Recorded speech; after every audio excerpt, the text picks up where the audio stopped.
الان تو اینجوری گریه کنی اعصاب منم داری میریزی به هم، زودتر میرسیم ما.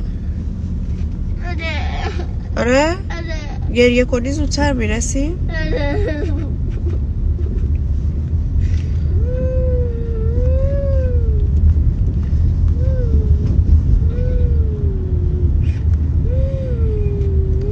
یعنی الان دقیقا 20 دقیقه است داری این صداها رو از خودت در بیاری.